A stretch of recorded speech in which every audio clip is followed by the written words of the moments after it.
सुंदर साथ जी, आपके चरणों में कोटान कोट प्रेम प्रणाम। सुंदर साथ जी, पिछले वीडियो में हमने श्री सागर ग्रंथ के प्रकरण 1 की 20 तक की चौपाई का पाठ पूर्ण किया। आज हम आगे की नई चौपाइयों का पाठ करेंगे।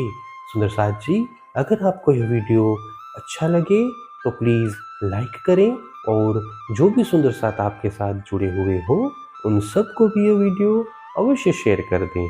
सुंदर साथ जी, जिन्होंने अब तक हमारे इस चैनल को सब्सक्राइब नहीं किया वे प्लीज़ इस चैनल को सब्सक्राइब कर दें ताकि आने वाले नए वीडियो का नोटिफिकेशन आपको तुरंत मिल जाए। हेम जवेर या जो कछु सो सब झीमी पैदास तीत नाम पैदास के क्यों कहिए जित पैदा न नास।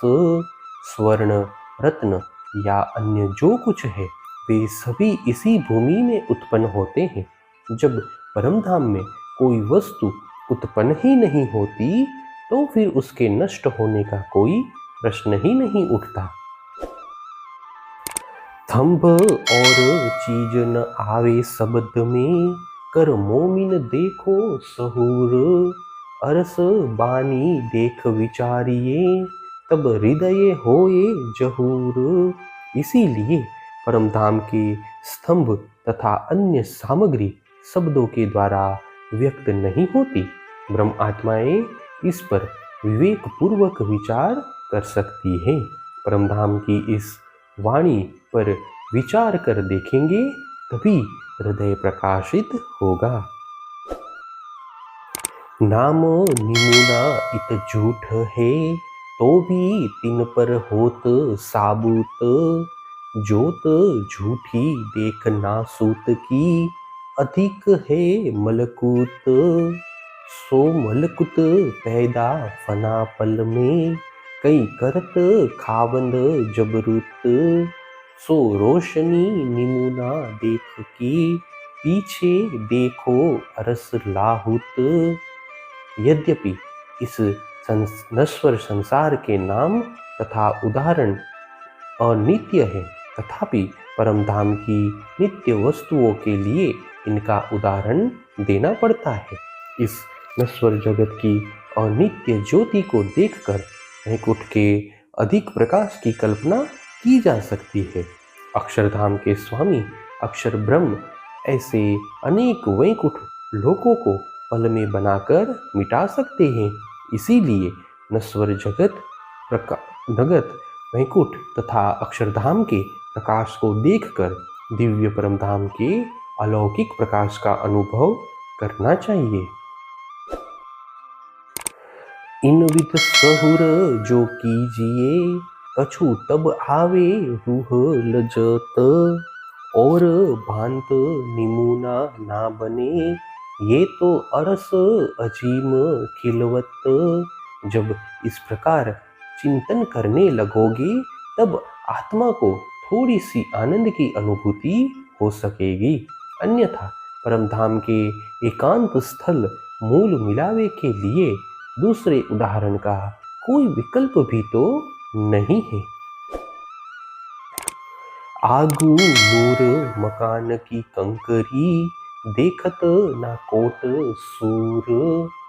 तीन जीमी नंग रोशनी सो कैसो होसी नूर। जब अक्षरधाम की दिव्य भूमि के एक कण मात्र के समक्ष भी करोड़ों सूर्य का प्रकाश निस्तेज हो सकता है तो फिर उस दिव्य भूमिका के रत्नों के दिव्य तेज के लिए कौन सी उपमा दी जाए। आगू नूर मकान की कंकरी देखत ना कोट सूर। तीन जीमी नंग रोशनी सो कैसो होसी नूर। जब अक्षरधाम की दिव्य भूमि के एक कण मात्र के समक्ष भी करोड़ों सूर्य का प्रकाश निस्तेज हो सकता है तो फिर उस दिव्य भूमिका के रत्नों के दिव्य तेज के लिए कौन सी उपमा दी जाए। ये नूर मकान कहा रसूले, आगू जाए ना सके क्यों ये कर, तीर लाहुत में क्यों पहुँच ही, जित झले जबराइल पर। अक्षरधाम के विषय में रसूल मोहम्मद ने ऐसा उल्लेख किया कि जिब्रील फिरिश्ता इससे आगे किसी भी प्रकार नहीं जा सका। वस्तुतः वह दिव्य परम धाम में कैसे पहुंच सकता है? वहां पर जाते हुए उसके पंख जलते हैं। ये देखो तुम रोशनी हक अरस इन हाल, जित पर जले जबराइल कोई फिरस्ता न इन मिसाल। हे ब्रह्म आत्माओं, धाम धनी के इस तेजोमय परमधाम की स्थिति को देखो, जहाँ पर प्रवेश करते हुए जिब्रील फिरिश्ता के भी पंख जलने लगते हैं।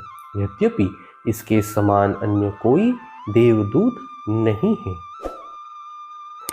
म्याराज हुआ मोहम्मद पर, नेक तीन किया रोशन, अब मुतलक जाहिर तो हुआ, जो अरस में मोमिनो तन। रसूल मोहम्मद को साक्षात्कार हुआ, तभी उन्होंने इस दिव्य परमधाम का थोड़ा सा उल्लेख किया। ब्रह्म आत्माओं के द्वारा अभी इसीलिए इसका वर्णन हो रहा है कि उनका मूल शरीर अखंड परम धाम में ही है। दिल रस भी तो कहया, हक्के जान ये निस्बत, इन गिरों पर म्याराज तो हुआ, जो दीन उगिया हक मार्फत। रामधनी ने इन ब्रह्म आत्माओं को अपनी अंगना समझकर उनके हृदय को अपना धाम बनाया है। जब अक्षरातीत धनी की पूर्ण पहचान का ज्ञान रूपी सूर्य उदय हुआ, तभी इन ब्रह्म आत्माओं को साक्षात्कार हुआ। हे सुंदर साथ जी, इसी के साथ श्री सागर ग्रंथ के प्रकरण 1 की 30 तक की चौपाई का पाठ पूर्ण हुआ। आगे की चौपाइयों का पाठ हम नेक्स्ट वीडियो में करेंगे।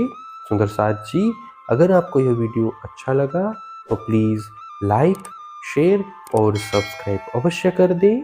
प्रणाम जी।